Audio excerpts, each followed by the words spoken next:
I stood in the rain, watching the movers carry elegant furniture into my sister Emma's new mansion. A wedding gift from our parents. A $2.8 million house in the most prestigious neighborhood in Boston. Meanwhile, I lived in a small apartment above the bookstore where I worked, barely making ends meet. Isn't it perfect for them? My mother gushed, not noticing how soaked I'd gotten standing outside. Emma and James will be so happy here. And there's plenty of room for grandchildren. I forced a smile, thinking of the congratulations card I'd scraped together money to buy. It's beautiful, Mom.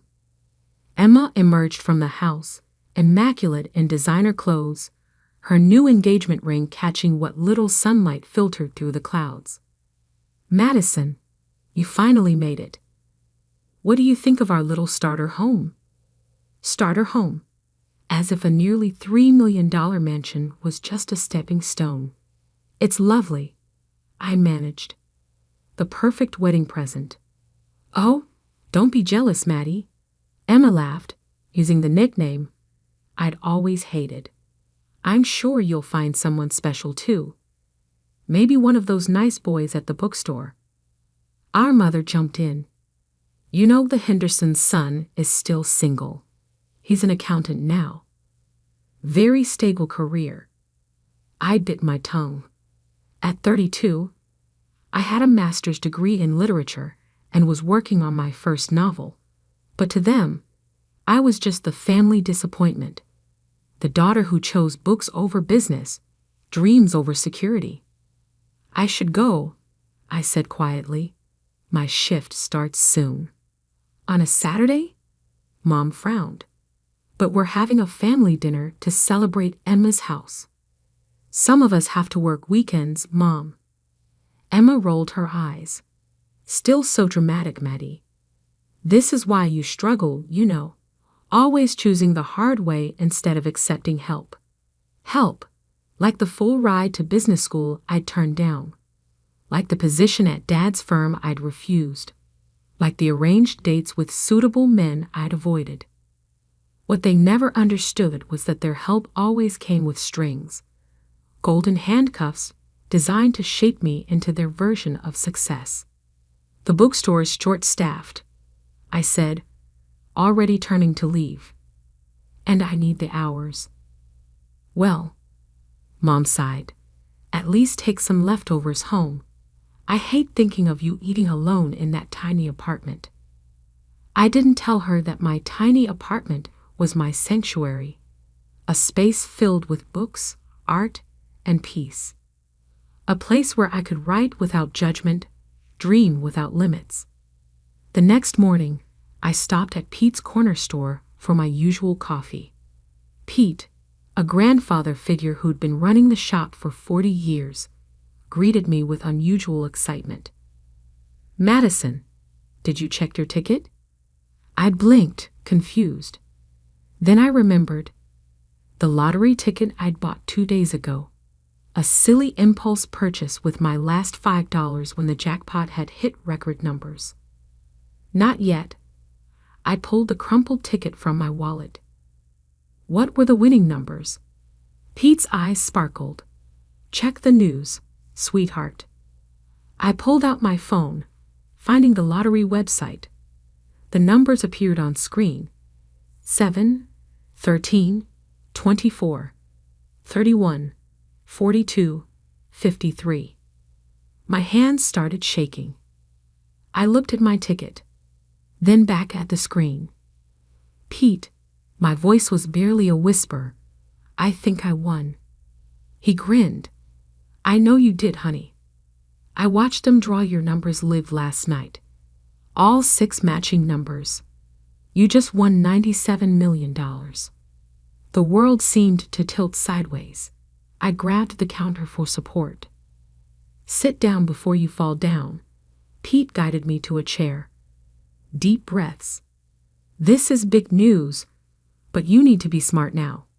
Don't tell anyone yet. Get a lawyer first, and for heaven's sake, sign that ticket. With trembling fingers, I signed the back of the ticket. Pete locked it in his safe, made me drink some water, and called his daughter, a respected financial attorney. "Caroline will meet you in an hour," he said. "She'll help you do this right." I nodded, still dazed. "Pete, my family." He squeezed my shoulder. "We'll find out soon enough. But right now, this is your moment. Don't let anyone take it from you." As I waited for Caroline, my phone buzzed. A text from Emma. "Family brunch tomorrow to discuss wedding plans. Wear something nice for once, and try not to be late like always." I stared at the message, thinking of her mansion, her perfect life, our parents' endless praise. For 20 years, I'd been the family afterthought, the daughter they'd written off as impractical, unsuccessful, lost. Now I had 97 million reasons to prove them wrong. I texted back, "Sorry, can't make it. I have something more important to do." For once, I wasn't lying. 3 weeks later, I sat in my new lawyer's office, signing the final papers to claim my winnings. Caroline, Pete's daughter, had been invaluable, helping me set up trusts, investment accounts, and ironclad privacy protections. "Remember," she said, reviewing the documents, "once we submit these, your name becomes public record. Are you ready for that?" I thought of the changes I'd already made. I'd quietly resigned from the bookstore, leaving my manager a generous check to help hire and train my replacement. I'd bought a beautiful but modest house in a quiet neighborhood, using a trust to keep my name off public records. And I'd started the groundwork for my own publishing company, determined to help other overlooked writers find their voices. "I'm ready," I said firmly. The next morning, my face was splashed across every news outlet in Boston. Local writer wins $97 million lottery jackpot. Bookstore employee becomes multimillionaire overnight. Madison Bennett claims record-breaking prize. My phone exploded with messages. Old classmates, distant relatives, forgotten acquaintances, all suddenly remembering my existence. But the messages I was waiting for came last. First, Emma. "OMG, Maddie. Why didn't you tell us? Call me immediately." Then Mom. "Madison Elizabeth Bennett. How could you keep this from your family? We're coming over Rig HE now. Where are you living?" Finally, Dad. "Your mother is hysterical. Call us this instant." I turned off my phone and poured myself a cup of tea, settling into my new home office. Through the window, I could see the garden where I'd planned to create a reading nook. The morning sun painted everything in soft gold, making the moment feel almost magical. My doorbell rang. Through the security camera, another of Caroline's suggestions, I saw them. My parents and Emma, standing on my porch. Emma was dressed like she was heading to a photo shoot, while my mother kept smoothing her designer dress nervously. I took a deep breath and opened the door. "Madison," my mother burst out. "We've been so worried. Why haven't you answered our calls? And how did you afford this house? The lottery money hasn't even been released yet and—" "Hello, Mother." I cut her off calmly. "Would you like to come in?" They filed into my living room, taking in the tasteful furnishings and wall-to-wall bookshelves with barely concealed surprise. "Well," Emma said, running a finger along the shelf, "I suppose now you can finally move to a better neighborhood. Maybe near my new house. There's a lovely little colonial for sale, only $4 million. "I'm happy here," I interrupted. "But thank you for your concern." "Maddie, darling." My mother leaned forward, her voice dripping with honey. "You have to understand our shock. This is life-changing money. You'll need guidance, proper financial advice. Your father knows several excellent wealth managers. I have a team of advisors, I said. And it's Madison, not Maddie. Don't be difficult, Emma snapped. We're trying to help. God knows you've never been good with money. Like that time I loaned you $10,000 for your starter business, I asked quietly. The one you never paid back. Emma's face flushed. That was different. I needed. What you needed was to take responsibility. I stood up, my voice steady. Something none of you have ever expected from her. Now see here. My father finally spoke, his face reddening. We've always supported you both equally. I laughed, actually laughed. Equally. You bought Emma a mansion for her wedding. You paid for her business school, her first car, her perfect wedding. What did you give me for graduation? A lecture about practical career choices. Because we worried about you. My mother cried. Your choices were so impractical. We just wanted. You wanted me to be like Emma. I finished. The perfect daughter. The sensible one. Well, guess what? My impractical choices led me here. My job at the bookstore, the one you all look down on, is where I bought the winning ticket. And now you can finally have a real life, Emma said, as if she was being generous. We can help you invest, get you into the right social circles. No. The room fell silent. What do you mean no? My father demanded. I walked to my desk and pulled out 3 envelopes.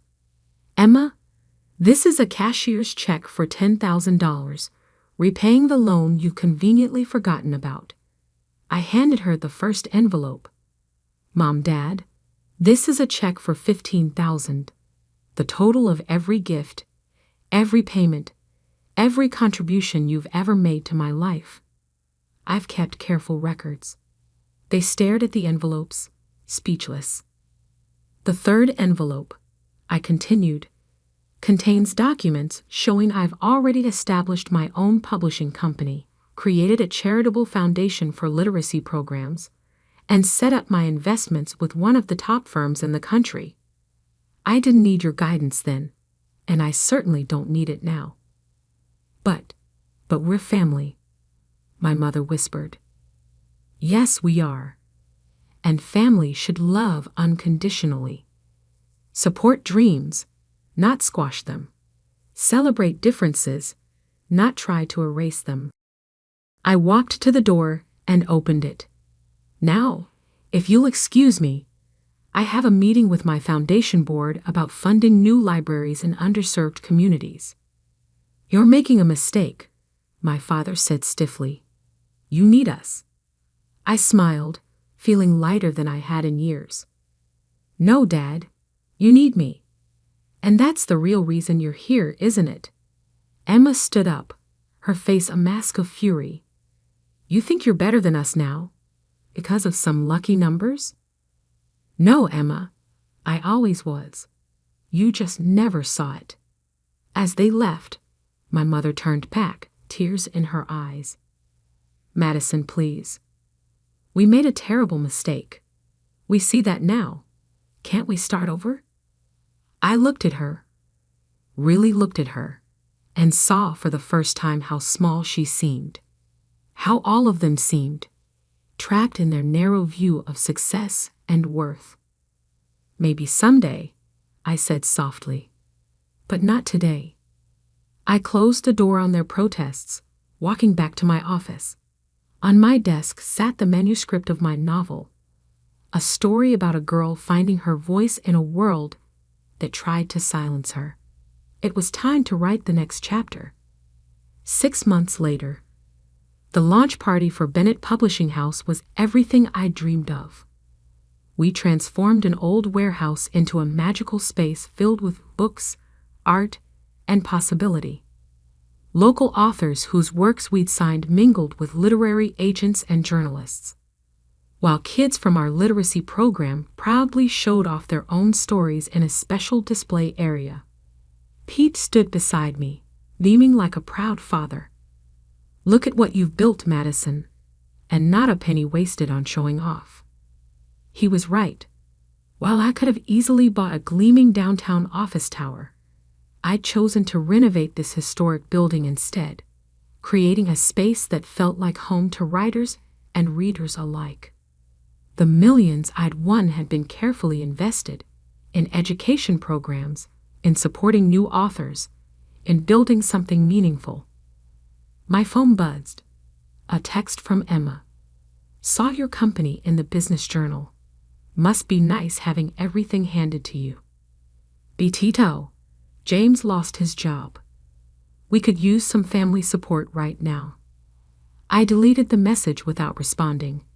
Over the past months, they tried everything. Guilt, manipulation, fake kindness, and finally, outright demands. Emma's starter mansion was apparently too small now. Mom and Dad's country club membership needed renewal.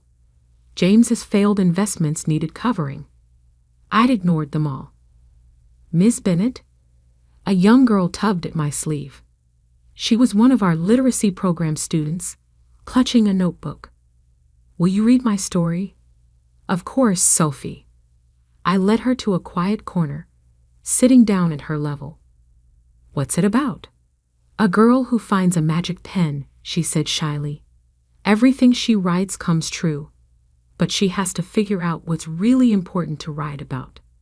I smiled, thinking how wisdom sometimes comes from the most unexpected places. Madison. I looked up. My mother stood there, looking uncomfortable in the casual atmosphere. She'd lost some of her polished perfection. The past months had been hard on them, I knew. Dad's firm had lost several major clients. Emma's perfect marriage was showing cracks, and their social circle had begun to shrink as their resources dwindled. Mom, this is a private event. I know. I had to talk to you. She glanced at Sophie. Alone? I turned to Sophie. Why don't you show your story to Miss Sarah? She's our children's book editor. After Sophie scampered off, I faced my mother. Well, your father's company is failing, she said bluntly.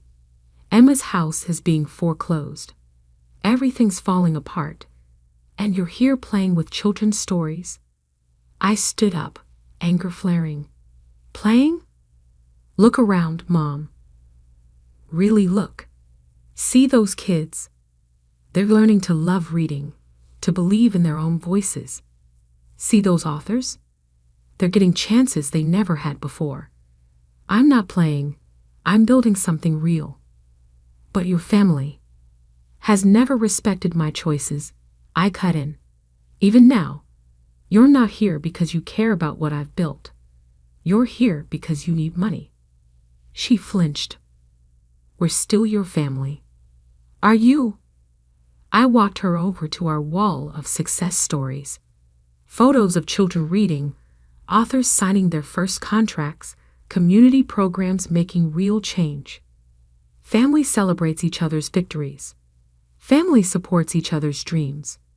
When was the last time you asked about my novel? My goals? My happiness? I don't know. Exactly. I turned to face her. The lottery didn't change who I am, Mom. It just gave me the freedom to stop seeking approval I was never going to get. Tears filled her eyes. We were wrong. I see that now. But can't you forgive us? Forgiveness isn't the issue, I said gently. I forgave you months ago. That's why I'm not angry anymore. But forgiveness doesn't mean letting people keep hurting you. What do you want from us? Nothing. That's the point. I don't need anything from you anymore. And until you can want a relationship with me that isn't about money or status or your idea of success, we don't have anything to discuss. A commotion near the entrance caught my attention. Emma had arrived with Dad and James in tow. Really? I sighed. You all came to ambush me at my company's launch. We're desperate. Emma cried, mascara running down her cheeks. James lost everything in that investment scheme. The bank is taking our house, and Daddy's company is dying. Please, Maddie, you have to help us.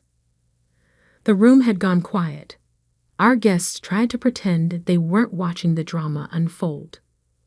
I looked at my family. Really looked at them. Dad, gray and deflated without his usual power. Emma, designer clothes now slightly worn, desperate for a bailout. Mom, torn between pride and need.